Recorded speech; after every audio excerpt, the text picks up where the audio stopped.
Lebih baik di sini.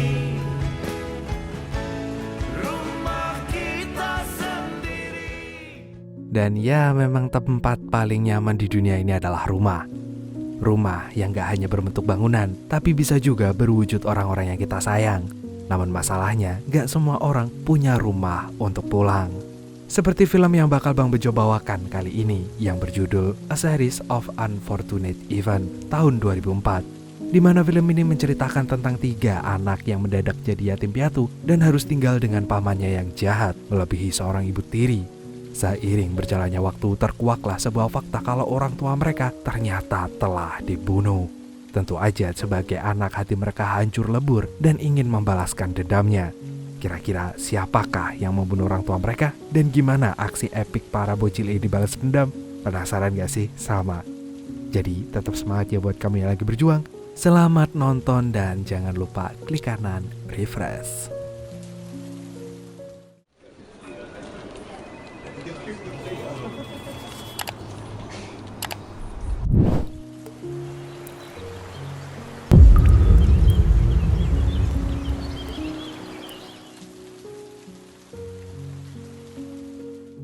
Cerita ini bermula saat teknologi belum secanggih sekarang. Pada masa itu masih ada hewan lintah berbahaya, pernikahan dini yang marak terjadi, bahkan ada juga organisasi rahasia yang anggotanya para ilmuwan.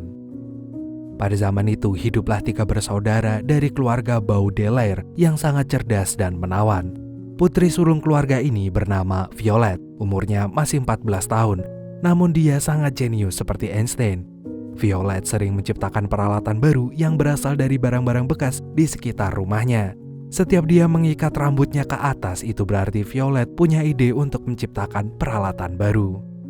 Kecerdasan Violet ini juga mirip seperti anak tengah yang bernama Klaus. Namun Klaus lebih suka membaca dan memiliki ingatan yang super duper kuat. Biasanya ia membaca ratusan buku di siang hari di perpustakaan pribadi rumah mereka yang koleksinya sangat-sangat lengkap. Beragam buku telah ia baca termasuk buku gambar. Sementara itu ada satu yang agak lain, yaitu si bungsu yang bernama Sunny. Tidak seperti para kakak-kakaknya yang menyukai keilmuan, Sunny justru memiliki kelebihan sendiri, yaitu punya 4 gigi yang sangat tajam. Anjir, kalau itu gue juga punya. Untuk itu Sunny pun punya hobi menggigit benda apapun yang ada di sekitarnya. Kalau ini enggak sih. Namun meskipun mereka punya hobi yang berbeda-beda, ketiga saudara ini nyatanya saling menyayangi dan melengkapi. Hingga pada suatu sore yang mendung, seseorang bernama Tuan Po tiba-tiba mendatangi mereka dan memberi kabar bahwa rumah mereka telah kebakaran. Dan sialnya kedua orang tua mereka telah menjadi korban dalam tragedi mengerikan itu. Akhirnya 3 bersaudara yang kini menjadi yatim piatu itu segera menuju rumahnya. Polisi pun mengatakan bahwa penyebab kebakaran itu berasal dari bias cahaya matahari yang dipantulkan dari kejauhan. Sayangnya sampai saat ini polisi belum mengetahui siapa orang tak bertanggung jawab yang tega melakukan hal itu pada keluarga Baudelaire. Setelah itu Violet dan Klaus memeriksa barang-barang milik keluarga mereka yang masih tersisa dan berencana akan menjualnya di FYP Facebook. Dan Klaus pun menemukan sebuah teropong emas yang ternyata adalah punya ayahnya dulu. Ia kemudian mengambilnya dan membawanya sebagai kenang-kenangan. Setelah itu Tuan Po mengurusi hak mereka yang masih di bawah umur di mata hukum. Tuan Po menjelaskan kalau ia akan mengurus segala bentuk keuangan untuk 3 bersaudara ini. Sementara untuk tempat tinggal, Tuan Po menitipkan anak-anak ini kepada kerabat dekat keluarga Baudelaire yang bernama Count Olaf.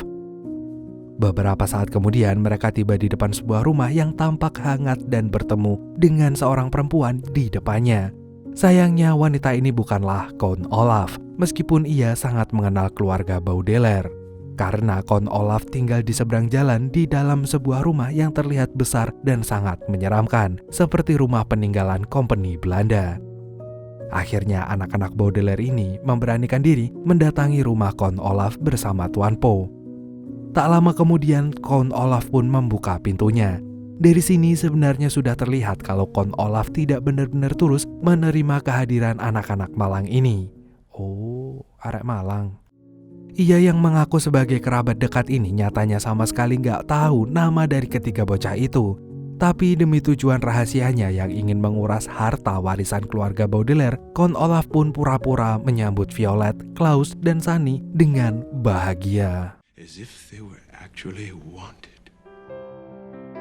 Setelah itu, Count Olaf pun menunjukkan seisi rumahnya yang tidak cuma menyeramkan, tapi juga kotor dan bau.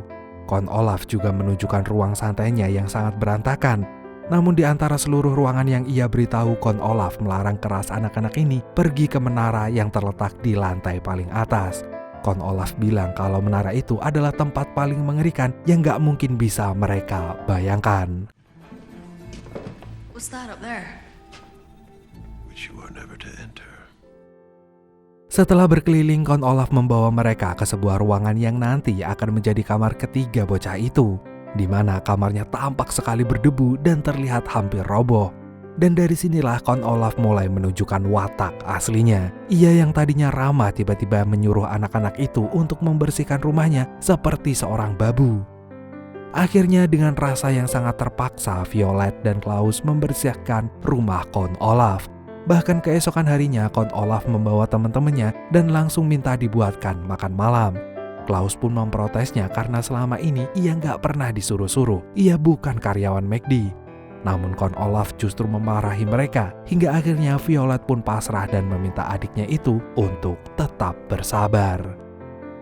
Akhirnya mereka bertiga pun pergi ke dapur, namun sayang mereka tidak menemukan bahan makanan apapun kecuali pasta kering yang mungkin udah kedaluarsa 5 atau 6 tahun yang lalu. Tapi daripada Count Olaf memarahi mereka lagi, Violet pun memutuskan untuk memasak pasta itu aja. Ia pun bekerja sama dengan dua adiknya demi menyajikan makan malam untuk Count Olaf dan teman-temannya. Well, it's good. Sementara itu, Count Olaf justru sibuk berlatih akting di hadapan teman-temannya. Dirinya yang sangat narsis itu merasa jadi pusat perhatian dunia. Padahal teman-teman Count Olaf sendiri lama-lama mengantuk karena sejak tadi mereka cuma nonton Count Olaf yang menyombongkan bakat aktingnya. Let's start casting this puppy. The most handsome count in all the world. Is anybody out there? Dan beberapa saat kemudian makan malam pun telah siap. Violet lantas memanggil Count Olaf yang kelelahan berlatih akting. Tapi bukannya berterima kasih, Count Olaf justru marah karena anak-anak ini cuma menyiapkan pasta. Padahal yang dia inginkan adalah makan daging wahyu A5. Violet pun sempat membela diri, namun Count Olaf semakin marah dan itu membuat Klaus merasa kesal. Klaus lantas bersumpah kalau Count Olaf tidak akan bisa mendapatkan warisan dari keluarga Baudelaire sepeser pun. Hal ini pun membuat Count Olaf marah lagi dan langsung mengunci anak-anak itu di kamarnya. Di kamar, Klaus pun semakin kesal. Ia mencoba kabur dari jendela dan ingin pulang ke rumah aja. Violet lantas mengingatkan sang adik kalau rumah mereka itu udah hangus dan kedua orang tua mereka juga telah tiada. Saat ini nggak ada yang bisa mereka lakukan kecuali menerima kenyataan yang ada.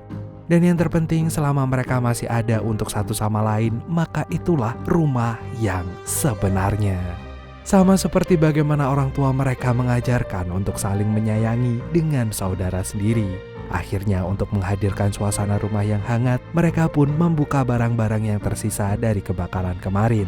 Mereka mengeluarkannya untuk membuat suasana di sekitar mereka terasa aman dan juga damai. Beberapa hari kemudian, hakim di pengadilan pun memutuskan perwalian anak-anak Baudelaire jatuh ke tangan Count Olaf. Keputusan hakim ini membuat Count Olaf merasa senang karena sebentar lagi keinginannya untuk merampas warisan keluarga Baudelaire akan menjadi kenyataan. Ia pun berpura-pura berbaik hati dengan menawari anak-anak ini untuk beli ekstra jos susu di warkop samping rel kereta. Tapi anehnya, Count Olaf menyuruh anak-anak itu tetap ada dalam mobil, bahkan ia menguncinya dari luar. Violet dan Klaus yang dari awal selalu curiga pada Count Olaf tiba-tiba menemukan secari kertas yang terlihat seperti jadwal keberangkatan kereta. Hingga ia menyadari kalau saat ini mobil Count Olaf terparkir tepat di tengah-tengah rel kereta api. What is it? I think it's a schedule. Go!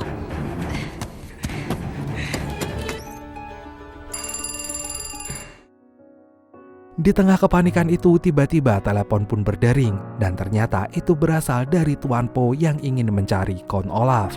Violet pun langsung memanfaatkan kesempatan itu untuk meminta tolong karena saat ini ia dan adik-adiknya sedang berada di dalam bahaya.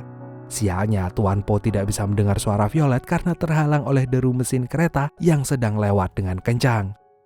Violet pun kemudian menyuruh Klaus untuk mengingat buku-buku tentang kereta api hingga ia punya ide untuk memindahkan arah jalur kereta api tersebut. Namun karena saat ini mereka terjebak di dalam mobil, Violet pun harus mengumpulkan barang-barang di sekitarnya untuk menjadi pengait darurat. Pada percobaan pertama, pengait itu gagal, tapi setelah percobaan kedua, pengait itu akhirnya bisa meraih tuas rel kereta dan mereka pun berhasil mengubah arah kereta api itu sehingga anak-anak ini pun selamat. I got it.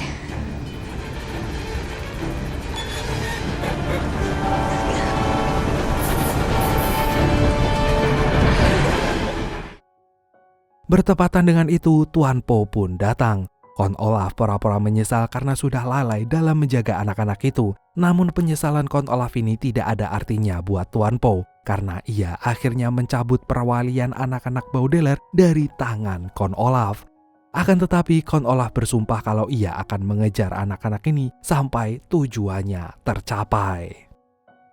Setelah itu, Tuan Po memutuskan untuk mengirim anak-anak ini ke rumah Paman Monty. Dia adalah seorang peneliti hewan, khususnya hewan reptil. Namun yang menarik perhatian Klaus adalah Paman Monty ini ternyata memiliki teropong emas. Teropong emas itu mirip sekali dengan peninggalan orang tua mereka. Sehingga Klaus berpikir kalau Paman Monty pasti mengenal orang tuanya. Begitu anak-anak ini datang, Paman Monty pun mengenalkan mereka pada hewan-hewan peliharaannya. Salah satu reptil yang sangat ia sayangi adalah Viper, tapi bukan rokok. Dia adalah ular yang katanya ganas dan punya bisa mematikan. Padahal faktanya Viper adalah hewan yang sangat baik dan juga penurut, dan tidak mungkin melukai orang, terutama saat orang itu juga tidak menyerangnya. Akhirnya setelah mengalami kejadian yang buruk bersama Count Olaf, sekarang kehidupan anak-anak ini pun membaik bersama Paman Monty. Sayangnya itu hanya berlaku untuk sementara aja karena Count Olaf tetap mengejar mereka. Bahkan ia sampai menyamar sebagai pengganti asisten Paman Monty yang sedang sakit dengan mengaku-ngaku namanya bernama Stefano. Sementara itu, Violet dan Klaus berusaha memberitahu Paman Monty bahwa Stefano itu adalah Count Olaf yang sedang menyamar. Sayangnya pesan itu tidak pernah sampai karena Paman Monty justru menyuruh anak-anak itu untuk segera tidur. Dan keesokan paginya, Paman Monty justru ditemukan meninggoy di rumahnya. Sialnya, Count Olaf mengundang temannya dan menyuruhnya untuk menyamar jadi dokter yang menyatakan kalau Paman Monty meninggoy karena digigit si Viper. Violet pun langsung menolak pernyataan itu. Ia berusaha menjelaskan kepada polisi bahwa Viper gak mungkin menyerang tuannya sendiri. Sayangnya karena tidak ada bukti yang kuat, tidak ada orang yang percaya kepada Violet. Akan tetapi di tengah keramaian orang-orang yang melakukan olah TKP, si bungsu Sunny justru menemukan Viper yang sedang bersembunyi di sana. Sunny pun mendekati Viper dan hal itu membuktikan kalau Viper bukanlah predator yang ganas, namun hewan yang sangat gemas. Maka dari itu Stefano pun ketahuan berbohong dan ia segera kabur begitu aja sebelum polisi menangkapnya. Sekarang setelah Paman Monty tiada, anak-anak Baudelaire ini dikirim lagi ke rumah wali mereka yang baru. Kali ini pengasuh mereka adalah Bibi Josephine atau biasa dia panggil Bibi Jo. Rumah Bibi Jo terletak di ujung tebing dan kalau dilihat sekilas rumah itu tampak berbahaya karena bisa longsor kapan aja. Di samping itu Bibi Jo adalah orang yang sangat paranoid. Ia takut terhadap apapun, bahkan ia bisa takut tanpa alasan. Salah satunya adalah pada makelar tanah. Beberapa saat kemudian Bibi Jo mengajak mereka makan malam dengan sup yang sangat dingin. Ia sengaja menyajikan makanan itu tanpa menghangatkannya karena ia takut menyalakan kompor. Klaus pun memiliki banyak pertanyaan sampai akhirnya Bibi Jo mengalihkan topik pembicaraan dan ngajakin mereka melihat album foto ketika Bibi Jo masih muda. Ternyata Bibi Jo ini seperti Panji, ia adalah seorang petualang. Dan dari foto itu, Violet menemukan Bibi Jo pernah tergabung dalam sebuah organisasi yang ada orang tua Baudelaire di dalamnya. Di dalam foto itu semua orang memegang teropong emas, dan bahkan Paman Monty juga ada di foto itu. Namun ketika Violet ingin bertanya lebih lanjut, lagi-lagi Bibi Jo langsung mengalihkan pembicaraannya. Setelah itu, Bibi Jo mengajak mereka ke sebuah menara yang memiliki jendela yang sangat unik. Dari sini mereka bisa melihat lautan dan sebuah gua yang bernama Kurdlet yang ada di bawah tebing. Bibi Jo pun bercerita kalau di lautan itu terdapat lintah yang sangat berbahaya. Hewan-hewan itu terlahir buta, namun mereka memiliki indera penciuman yang sangat tajam. Setiap manusia yang berlayar di laut itu harus berhati-hati atau nyawa mereka akan jadi taruhannya. Sementara itu, di sisi lain Klaus menganggap Bibi Jo hanyalah berlebihan. Ia pun berniat mengajak Bibi Jo untuk keluar rumah dan memastikan kalau dunia luar itu tidak seberbahaya apa yang ia bayangkan. Esok harinya Klaus dan Violet ngajakin Bibi Jo ke pasar supaya ia nggak takut berlebihan. Mereka pun pergi ke pasar untuk membeli bahan makanan. Namun pada saat itu mereka justru bertemu seorang pria yang mengaku bernama Kapten Sam. Padahal dia adalah Count Olaf. Violet dan Klaus pun berusaha memberitahu Bibi Jo. Klaus kemudian ingin menunjukkan kaki Kapten Sam yang seharusnya punya tato berbentuk mata. Namun saat ia ingin membuktikannya, kaki Kapten Sam sudah digantikan oleh kayu, seperti bajak laut pada umumnya. Dan gara-gara itulah Bibi Jo memutuskan untuk lebih percaya kepada Kapten Sam. Ia bahkan mengundang laki-laki itu untuk makan malam di rumahnya. Sementara itu, Bibi Jo menyuruh Violet untuk menyelesaikan kegiatan belanjanya. Beberapa saat kemudian, Violet dan adik-adiknya pun pulang ke rumah Bibi Jo. Namun anehnya rumah itu sepi dan Violet berpikir kalau Bibi Jo belum pulang. Mereka kemudian pergi ke menara dan ternyata jendela besar itu sudah pecah. Klaus kemudian menemukan sebuah surat yang tampaknya menjadi pesan terakhir dari Bibi Jo. Akan tetapi saat membacanya, Klaus menemukan beberapa ejaan yang salah. Tadinya Violet meminta Klaus untuk mengabaikannya, tapi insting Klaus mengatakan kalau surat itu pasti menyimpan kode tersembunyi. Karena untuk orang yang perfeksionis seperti Bibi Jo, ia nggak mungkin menulis surat dengan susunan EYD yang berantakan dan banyak tiponya. Dan akhirnya dari situ Klaus pun memeriksanya dan ia menemukan kata gua Kurdlet. Maka Klaus pun menyadari kalau Bibi Jo bukannya terjun ke bawah tebing, tapi dia hanya bersembunyi untuk menghindari Count Olaf. Pada saat itu, badai yang kencang tiba-tiba menerpa. Violet dan Klaus pun berusaha menyelamatkan diri, tapi mereka menemukan sebuah kamar rahasia yang menunjukkan kalau suami Bibi Jo sempat meneliti kebakaran yang terjadi di rumah Baudelaire. Sayangnya saat ini suasana sangat genting sehingga mereka nggak bisa membaca penelitian itu.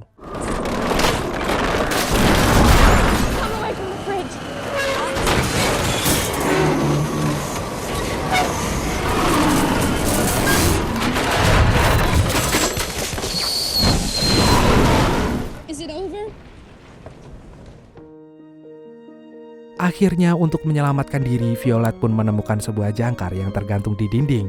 Ia pun meminta bantuan Klaus memindahkan jangkar itu dan menjatuhkannya karena Violet berniat akan merobohkan sisa rumah ini. Lalu mereka melompat ke bagian depan rumah Bibi Jo dan mereka pun berhasil selamat.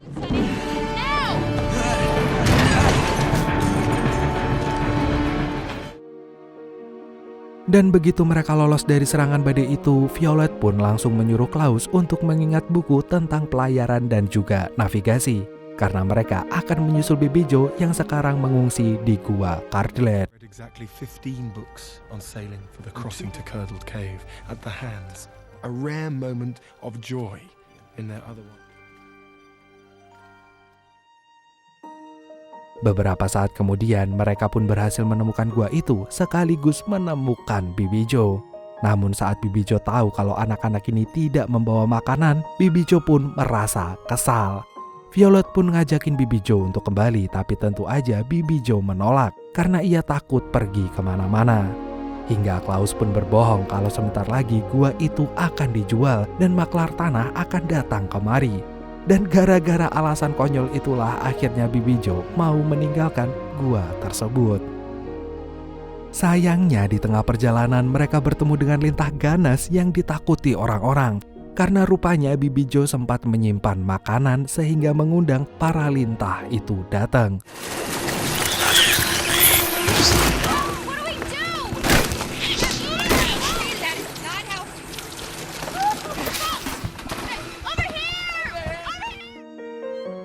Mereka pun meminta pertolongan pada kapal yang lewat. Namun sialnya pengemudi kapal itu adalah Count Olaf. Dan ia hanya menyelamatkan ketiga anak ini lalu membiarkan Bibi Jo tinggal di perahu bersama para lintah. Pada saat itu ada kapal lain lagi yang datang yang ternyata itu adalah Tuan Po dengan polisi air. Count Olaf pun pura-pura menyelamatkan anak-anak yang katanya tadi hampir tenggelam. Dan gara-gara itu Tuan Po malah kembali menyerahkan hak asuh anak-anak itu ke tangan Count Olaf. Namun ia mengingatkan pria tersebut bahwa ia nggak akan pernah mendapatkan warisan apapun. Karena yang dapat warisan dari keluarga Baudelaire hanyalah saudara ataupun pasangan aja. Dan saat ini Count Olaf bukanlah siapa-siapanya. Namun Count Olaf punya banyak ide. Ia pun menjebak Violet supaya bisa menikah dengannya. Meskipun usianya Violet baru 14 tahun, tapi Count Olaf yang menjadi walinya ini mengizinkannya menikah. Sehingga pernikahan itu nanti akan jadi pernikahan yang sah. Count Olaf pun membalut pernikahan ini seolah-olah menjadi tontonan. Tapi dia mengundang petugas KUA asli bahkan para saksi. Violet pun berusaha menolaknya mati-matian, tapi Count Olaf sudah menculik Sunny dan meletakkannya di menara. Jika Violet masih protes, maka Sunny akan berada dalam bahaya. Sehingga Violet pun mau gak mau harus mengikuti pernikahan itu. Klaus yang mendengarnya tentu saja menentangnya, namun keputusan Violet udah bulat. Ia lalu menyuruh Klaus menyelamatkan adik bungsu mereka dan segera pergi dari sana. Sementara itu, drama Count Olaf pun berlangsung. Drama ini menceritakan Count Olaf sebagai kesatria yang telah mengalahkan musuh, kemudian menikahi sang putri. Violet yang berperan menjadi sang putri pun berusaha mengulur waktu supaya pernikahannya gak akan terjadi. Sayangnya karena Count Olaf terus mendesaknya, Violet pun terpaksa menurutinya atau adiknya akan terancam bahaya. Di sisi lain, Klaus sedang berjuang keras untuk menyelamatkan Sunny yang menjadi tawanan di menara. Ia berusaha naik ke atas untuk mengeluarkan Sunny dari sana. Dan pada detik itulah Klaus menemukan kaca besar yang mirip dengan tato di kaki Count Olaf. Pada saat itulah Klaus menyadari kalau kaca ini bisa membiaskan cahaya matahari. Ia pun yakin kalau orang yang menyebabkan rumahnya terbakar adalah Count Olaf yang serakah itu. Sayangnya ketika Klaus sedang memikirkan hal ini, anak buah Count Olaf langsung menyerangnya. Untungnya Klaus bisa menghindar, tapi orang itu langsung melapor kepada bosnya. Count Olaf pun tahu kalau anak tengah Balder berhasil mengalahkan anak buahnya. Dan pada kesempatan ini Violet langsung mengumumkan kepada orang-orang yang ada di sana bahwa Count Olaf ini adalah orang jahat yang mengincar warisan keluarga Baudelaire. Sayangnya pernikahan ini sudah sah karena Violet dan Count Olaf telah menandatangani sertifikat pernikahan. Namun dari atas menara, Klaus tidak tinggal diam. Dengan jeniusnya, ia pun membiaskan cahaya lalu membakar surat pernikahan Count Olaf dan juga Violet. Sehingga pernikahan itu pun batal. Dan pejabat setempat segera menangkap Count Olaf untuk dimintai pertanggungjawaban atas semua kejahatannya. Hal itu otomatis membuat Count Olaf langsung bangkrut dan langsung jatuh miskin. Was captured for crimes too numerous. Akhirnya setelah melalui semua peristiwa mengerikan ini, Tuan Po kembali membawa anak-anak itu ke rumah wali yang baru. Namun sebelum itu, mereka mampir di rumah keluarga Baudelaire yang sudah hangus jadi abu. Di sini, Violet dan Klaus menemukan surat dari orang tuanya yang dikirim ketika mereka berada di Eropa. Dalam surat ini, orang tua mereka berpesan untuk saling menjaga dan juga saling mengasihi. Karena dimanapun mereka tinggal selama mereka saling memiliki, itulah rumah yang sebenarnya. Dan dalam amplop surat itu dikirim pula sebuah teropong emas yang membuat Klaus langsung tahu kalau selama ini orang tua mereka tergabung dalam organisasi rahasia dan harus menghadapi orang-orang jahat. Sekarang tongkat estafet organisasi itu diturunkan kepada Klaus. Setelah itu mereka pun kembali melanjutkan perjalanan. Kini 3 bersaudara Baudelaire ini yakin selama mereka masih memiliki satu sama lain, mereka pasti bisa menghadapi segala tantangan yang akan datang. Karena hal itulah yang bisa membuat mereka tangguh dalam kehidupan apapun. Blue dew, that moon, sort of witty and jaded, but let's not talk about you. Your coyote song on a rerun. Are you hound dog tired singing all night long?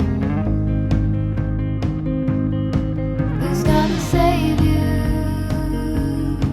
Who's gonna make you not blue?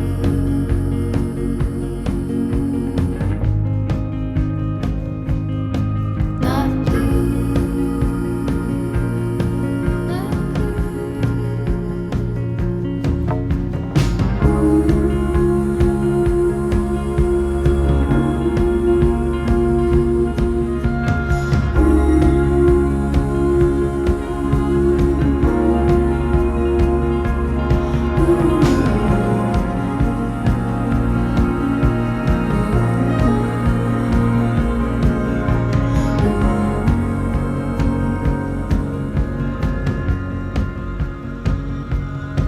blue dew, blue moon, been 1 or 2 since I ran